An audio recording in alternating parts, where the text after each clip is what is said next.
नमस्कार, आप सभी को इजी टेक अकेडमी के डिजिटल प्लेटफॉर्म पर आप सभी का स्वागत है। बात करते हैं विज्ञान के क्वेश्चनों की। आज का टॉपिक आपके पास में विद्युत सेल एवं विद्युत बल्ब यानी कि इलेक्ट्रिकल सेल एवं इलेक्ट्रिकल बल्ब, इनसे रिलेटेड एग्जाम में क्वेश्चन आए हुए हैं। जैसे डी ग्रुप हुआ, आरआरबी जेई हुआ, एनटीपीसी हुआ, लोको पायलट हुआ, टेक्नीशियन हुआ, उन्हीं सभी क्वेश्चनों का सोल्व करते चलेंगे जो प्रीवियस ईयर पेपर में आ चुके हैं इन टॉपिकों से रिलेटेड क्वेश्चन। तो देखो, फर्स्ट क्वेश्चन है आपके पास में बोर्ड पे कि इलेक्ट्रिकल बल्ब में भरने हेतु निम्नलिखित में से किस गैस का प्रयोग किया जाता है। इलेक्ट्रिकल बल्ब में किस गैस का भरा जाता है, यानी कि आर्गन और नाइट्रोजन गैस का उपयोग किया जाता है, यानी कि इसका राइट आंसर डी इसका राइट आंसर है। अगली अगर हम बात करें, जो हमारे पास में इलेक्ट्रिकल बल्ब है, इलेक्ट्रिक बल्ब है, उसका बाहर का आवरण, इलेक्ट्रिक बल्ब का बाहर का आवरण कांच का बना होता है। भाई, कांच विद्युत का अच्छा कुचालक होता है। कांच क्या होता है? कुचालक होता है विद्युत का। अगली अगर हम बात करें कि इस इलेक्ट्रिकल बल्ब या ट्यूबलाइट के जो फिलोमेंट होते हैं,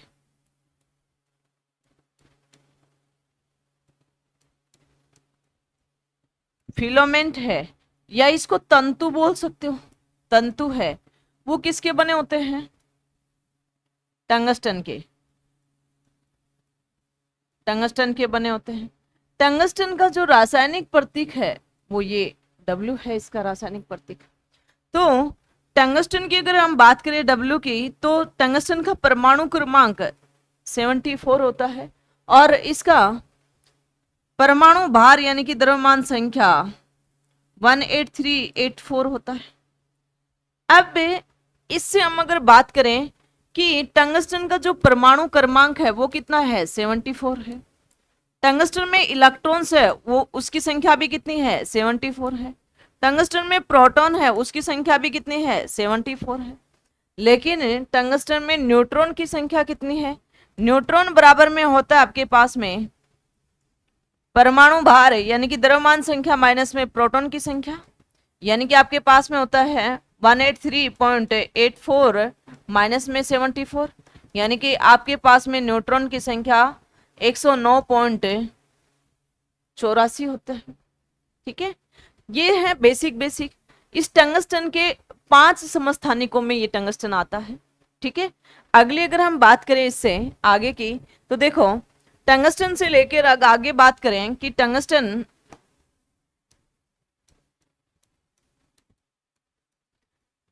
के बारे में बात करें। देखो, टंगस्टन एक कठोर धातु होती है।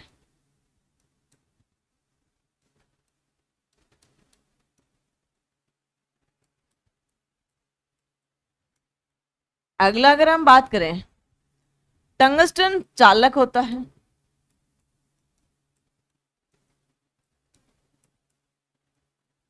विद्युत का चालक होता है। अगली और बात करें कि टंगस्टन का गलनांक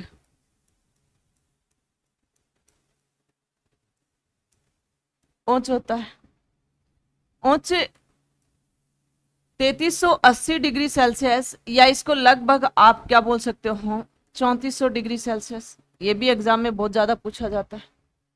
अगला अगर हम बात करें कि टंगस्टन का प्रतिरोधकता, यानी कि रो, ये भी क्या होती है भाई, ऊंच होती है। इलेक्ट्रिकल बल्ब या ट्यूबलाइट के जो फिलोमेंट होते हैं वो टंगस्टन के इसलिए बनाया जाता है कि उच्च ताप सहन कर सकता है। उच्च ताप क्या करता है, ये हाई टेम्परेचर को सहन करता है।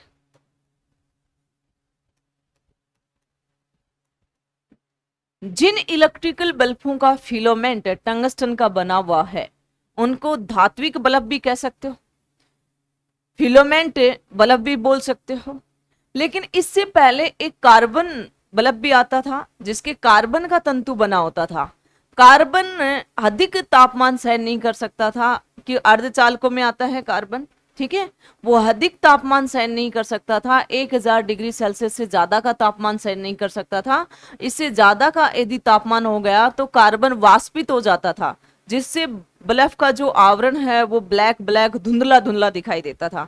जैसे पहले हम 100 वाट के बल्ब जलाते थे, तो उस 100 वाट के बल्ब जो कई बार ऐसा होता था कि जैसे लाइट की वजह से ज्यादा मतलब फॉल्ट हो जाता था लाइट में, तो क्या होता था उस बल्ब फूटता नहीं था, लेकिन उसके चारों ओर वो ब्लैक ब्लैक ब्लैक ब्लैक धुंधलापन हो जाता था और वो बल्ब खराब हो जाता था। इस कारण से कार्बन के तंतु को हटा के किसका उपयोग किया गया, टंगस्टन के तंतु का उपयोग किया गया, जिसको धात्विक लंप कहा जाता है, फिलामेंट धात्विक लंप भी कहा जाता है। ठीक है, इससे अगला क्वेश्चन है आपके पास में बोर्ड पे। अगला क्वेश्चन है, धारा का सतत प्रवाह प्राप्त करने हेतु किसी चालक के दो सिरों के बीच विद्युत विभवांतर बनाए रखने के लिए सबसे आसान विधि है, इन टर्मिनलों के बीच जोड़ा जाता है।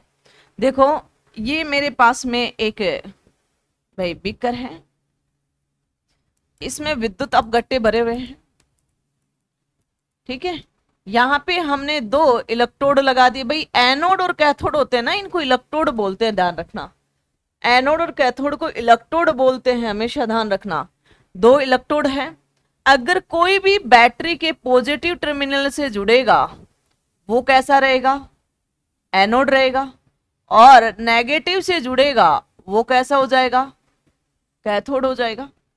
ठीक है, यानी कि ये हमेशा ध्यान रखना, ये हमारे पास में बैटरी है, ठीक है, और ये हमारे पास में बल्ब है, ठीक है। अब देखो, अब यहीं से देखो कि ये हमारे पास में इलेक्ट्रोड है दोनों, ठीक है, ये एनोड है, बैटरी के पॉजिटिव से जुड़ा है, और ये क्या है, कैथोड है,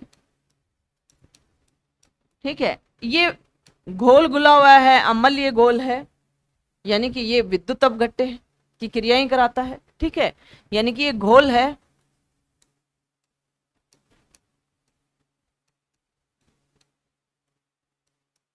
विद्युत अपघट्टे। मानो ये विद्युत अपघट्टे H2SO4 का है, ठीक है।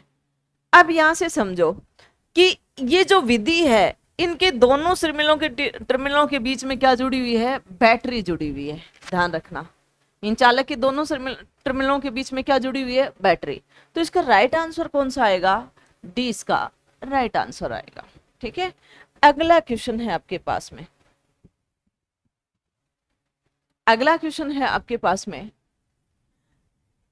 निम्न यूनिटों में से कौन सी चालक के विभवांतर को बनाए रखने की मदद करती है। ये आरआरबी एएलपी टेक्नीशियन में आया हुआ क्वेश्चन है। तो देखो, बनाए रखने की, विभवांतर को बनाए रखने के लिए सेल और बैटरी होते हैं, तो इसका राइट आंसर कौन सा रहेगा भाई, सेल एवं बैटरी। राइट आंसर ये है। एमीटर क्या करता है, धारा को मापता है। गैल्वेनोमीटर क्या कहता है, धारा की दिशा को, प्रवाहित वाली दिशा को बताता है। वोल्टमीटर विभव विभवांतर को मापता है। और सेल और बैटरी क्या करता है, चालकों में विभवांतर बनाने का काम करता है, यानी कि रासायनिक ऊर्जा को विद्युत ऊर्जा में बदलता है।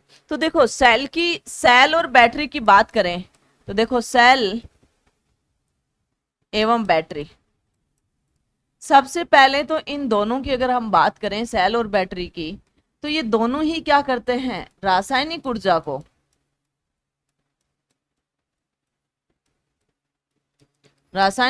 को विद्युत ऊर्जा में बदलते हैं,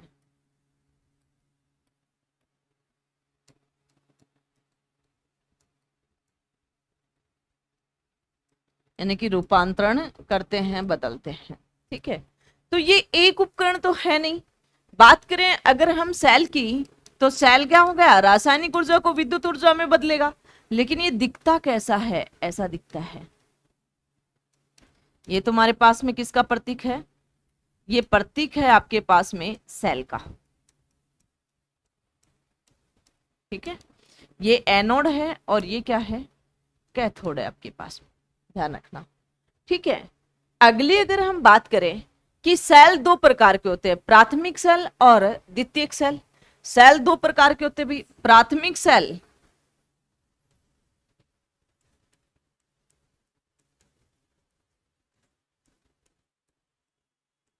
और दूसरा है द्वितीयक सेल।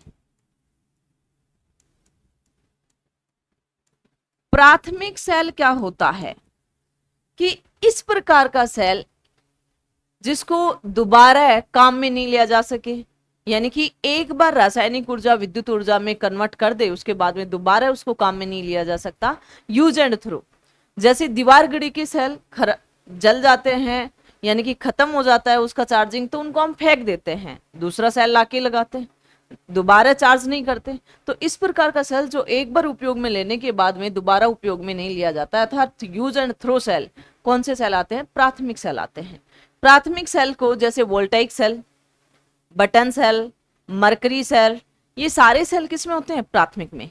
द्वितीयक सेल कौन सा होता है कि इस प्रकार के सेल जिसको एक बार उपयोग में लेने के बाद बार बार उसको चार्ज करके हम पुनः चार्ज करके उनको बार बार उपयोग में ले सकते हैं। ठीक है, यानी कि द्वितीयक सेल की बात करें तो एक बार रासायनिक ऊर्जा को विद्युत ऊर्जा में कन्वर्ट करते हैं, फिर वो डिस्चार्ज हो जाता है, तो फिर से उसको विद्युत से पुनः हम चार्ज करके वापिस रासायनिक से विद्युत में कन्वर्ट करते हैं। ये कौन से होते हैं भाई आपके पास में? द्वितीयक सेल होता है।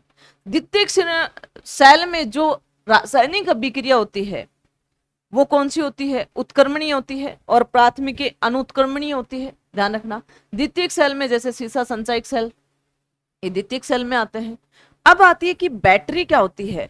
जो सेलों का समूह होता है, बैटरी क्या होती है भाई? सेलों का समूह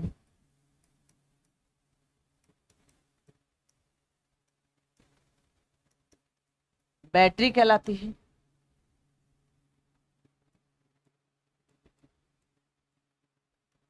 अब इसके यदि प्रतीक की बात करें तो इसका प्रतीक क्या है बैटरी का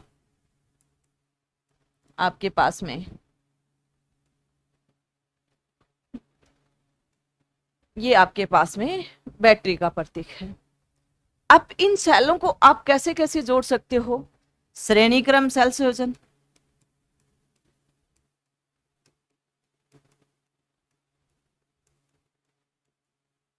दूसरा आप सेलों को कैसे जोड़ सकते हो? समांतर क्रम सेल संयोजन,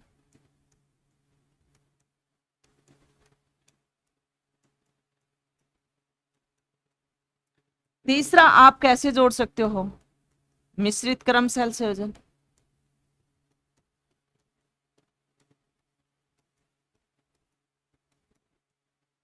बोले सेलों को श्रेणी में क्यों जोड़ा जाता है? अधिक विद्युत वाहक बल, अधिक ईएमएफ प्राप्त करने के लिए श्रेणी में सेलों को श्रेणी क्रम में जोड़ा जाता है। यदि अधिक धारा प्राप्त करनी है तो सेलों को समांतर क्रम में जोड़ोगे, और आपको ईएमएफ और करंट दोनों ही अधिक प्राप्त करने हैं तो सेलों को किस में जोड़ोगे? मिश्रित क्रम में जोड़ोगे। इसको जब हम थ्योरी की क्लास चलाएंगे तो हम डीपली में पढ़ाएंगे, क्योंकि ये बहुत लंबा चैप्टर है, तो इतना ध्यान रखना। ठीक है, अगला क्वेश्चन है आपके पास में, निम्नलिखित में से कौन सा उपकरण रासायनिक ऊर्जा को विद्युत ऊर्जा में परिवर्तित करता है? ये मैंने आपको बार बार बता रही हूं, ये कौन है भाई? सेल है, या आप क्या कह सकते हो? बैटरी है, सेल या बैटरी। तो देखो ये क्या है आपके पास में? बी इसका राइट आंसर है। अब यहां ऑप्शन देखें कि ट्रांसफॉर्मर बदलता नहीं है, एसी पर कार्य करता है, एसी पर कार्य करता है। ट्रांसफॉर्मर बदलता किसको है? वोल्टेज करंट को बदलता है। ट्रांसफॉर्मर ये इनको चेंज करता है, चेंज किसको नहीं करता है? नो चेंज, यानी कि फ्रीक्वेंसी और पावर को नो चेंज करता है, चेंज नहीं करता है, बदलता नहीं है, क्योंकि ट्रांसफॉर्मर केवल पावर को ट्रांसफर करता है, उसको बदलता नहीं है। नहीं, ट्रांसफॉर्मर की कभी भी आवृत्ति बदलेगी, 50 हर्ट्ज इनपुट में तो 50 हर्ट्ज किस में होगी? आउटपुट में। ट्रांसफॉर्मर बदलता किसको है? या तो वोल्टेज को या करंट को, इनपुट में भी और आउटपुट में भी। तो जिस प्रकार से ट्रांसफॉर्मर अगर आप डीपली में पढ़ते हो तो step up step down transformer होते हैं। ठीक है, तो वो चीजें होती है। अगला है इलेक्ट्रिकल जनरेटर। इलेक्ट्रिकल जनरेटर, या इसको जनरेटर बोल सकते हो या इसको डायनेमो बोल सकते हो। तो ये क्या करता है? यांत्रिक ऊर्जा को, यांत्रिक का मतलब मैकेनिकल एनर्जी को,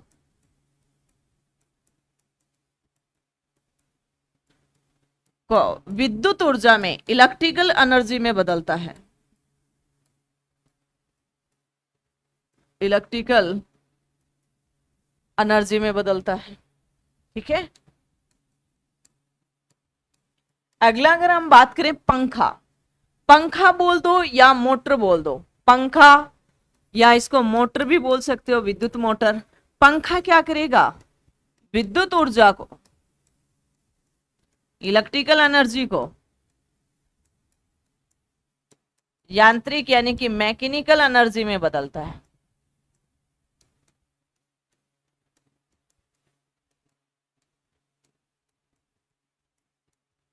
ये लोको पायलट टेक्नीशियन में ये क्वेश्चन आया हुआ है, सभी पेन कॉपी लेके आप उतारा करो इनको, ऑप्शन को, कि क्वेश्चन किस प्रकार से पूछ सकता है। ठीक है, अगला अगर हम क्वेश्चन की बात करें तो अगला क्वेश्चन है आपके पास में, देखो बैटरी की क्षमता किसमें व्यक्त की जाती है। देखो बैटरी की क्षमता होती क्या है, कैपेसिटी ऑफ बैटरी क्या होती है, विद्युत धारा गुणा में समय। अब आप बताओ, आपने पहला चैप्टर पढ़ा यूनिट का, तो आप खुद से भी बना सकते हो। विद्युत धारा क्या हुआ भाई, विद्युत धारा को किस में मापोगे, विद्युत धारा को एम्पियर में मापोगे, और समय को किस में मापोगे, सेकंड में मापोगे, या इसको समय को यहाँ पे क्षमता की बात करें तो आवर कर दो, यानी कि घंटा कर दो। एम्पियर को ए से और इसको एच से, यानी कि ए एच कर सकते हो इसको।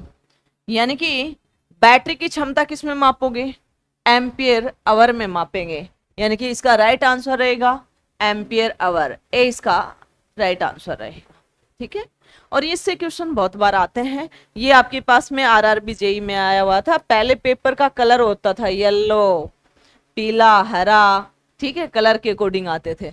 अगला क्वेश्चन है आपके पास में एनटीपीसी में, देखो निम्नलिखित में से किस उपकरण का उपयोग रासायनिक ऊर्जा को विद्युत ऊर्जा में परिवर्तित करने के लिए किया जाता है।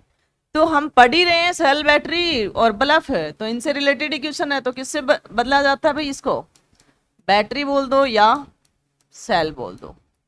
तो इसका राइट आंसर कौन सा रहेगा, डी इसका राइट आंसर रहेगा।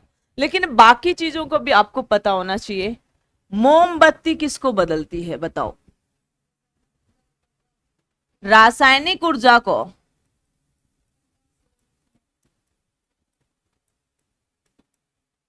रासायनिक ऊर्जा को प्रकाश एवं उष्मा में बदलता है।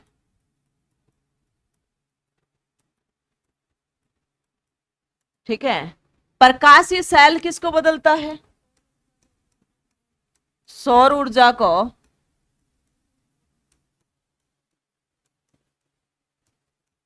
विद्युत ऊर्जा में बदलता है।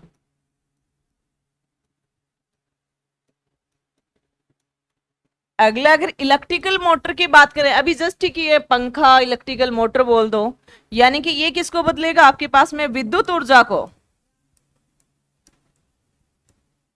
विद्युत ऊर्जा को, इलेक्ट्रिकल एनर्जी को यांत्रिक ऊर्जा में।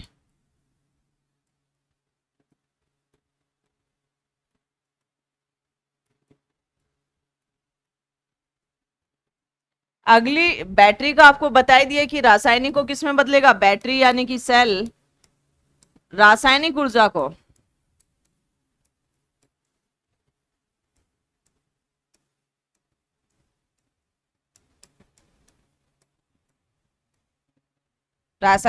को विद्युत ऊर्जा में रूपांतरण करता है, बदलता है।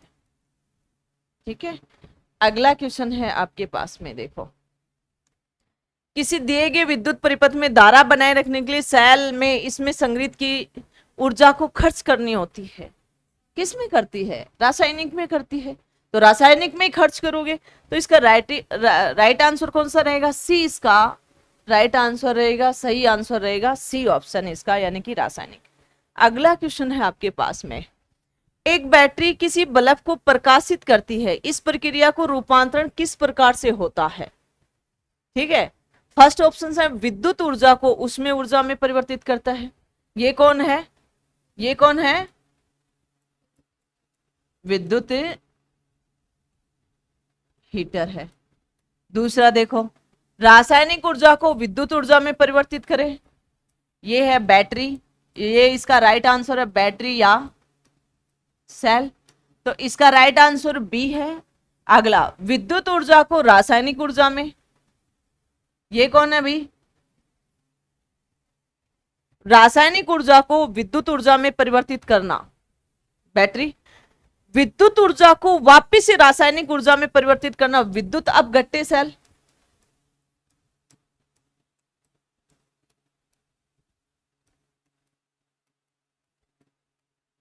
ठीक है। अगला है विद्युत ऊर्जा को प्रकाश ऊर्जा में करना, बल्ब। बल्ब हुआ, ट्यूबलाइट हुआ। तो इसका राइट आंसर कौन सा है? बी इसका राइट आंसर है। अगले क्वेश्चन की यदि हम बात करें तो अगला क्वेश्चन आपके पास, धातु को उपयोग जिसमें इलेक्ट्रिकल बल्ब के फिलामेंट बनाने में किया जाता है, कौन सी धातु है? टंगस्टन है। कौन सी है? टंगस्टन धातु है। ठीक है। तांबा, ये सभी चांदी हुई, तांबा हुआ, ये निकल, ये सभी क्या है? धातुएं हैं और विद्युत की अच्छी चालक है। ये सभी क्या है? चालक भी है। ठीक है। अगले क्वेश्चन की, इसका राइट आंसर कौन सा है? बी इसका राइट आंसर है। अगले क्वेश्चन की अगर हम बात करें तो अगला क्वेश्चन है आपके पास में, विद्युत बल्ब का सूत्र यानी कि फिलामेंट आमतौर पे टंगस्टन का ही क्यों बनाया जाता है? मैंने ये सभी चीजें आपको बता दी कि टंगस्टन का क्यों बनाया जाता है, क्या रीजन है। तो देखो इसका राइट आंसर क्या होगा? इसकी उच्च चालकता एवं उच्च गलनांक के कारण। दूसरा, इसकी उच्च प्रतिरोधकता उच्च कवथलांक के कारण। तीसरा, उच्च प्रतिरोधकता उच्च गलनांक के कारण, या उसकी उच्च चालकता एवं उच्च कवथनांक के कारण। राइट आंसर सी इसका राइट आंसर है। अगला क्वेश्चन है आपके पास में, इलेक्ट्रिकल बल्ब के फिलामेंट के विशेष रूप से प्रयोग होने वाली धातु का नाम बताइए। टंगस्टन है। कौन सा राइट आंसर है? टंगस्टन, यानी कि ए इसका राइट आंसर है। अगला क्वेश्चन है आपके पास में, स्ट्रीट लाइटों में बल्बों को जोड़ा जाता है। जैसे देखो, रोड लाइट हो, स्ट्रीट लाइट हो, गलियों की लाइट हो, घरों की लाइट हो, वो सभी को समांतर क्रम में जोड़ा जाता है। लेकिन जैसे डेकोरेशन लाइट है, सजावटी लाइट है, ठीक है, तो वो किस में जोड़ी जाती है? श्रेणी क्रम में। तो इसका राइट आंसर रहेगा समांतर में। ठीक है। अगला क्वेश्चन है आपके पास में, प्रकाश बल्ब का फिलामेंट बनाने के लिए धातु का उपयोग किया जाता है। किसका उपयोग किया जाता है? टंगस्टन का उपयोग किया जाता है। तो प्लीज आप सब लोग चैनल को लाइक शेयर सब्सक्राइब करना, अपने दोस्तों से भी करवाना। जय हिंद, जय भारत।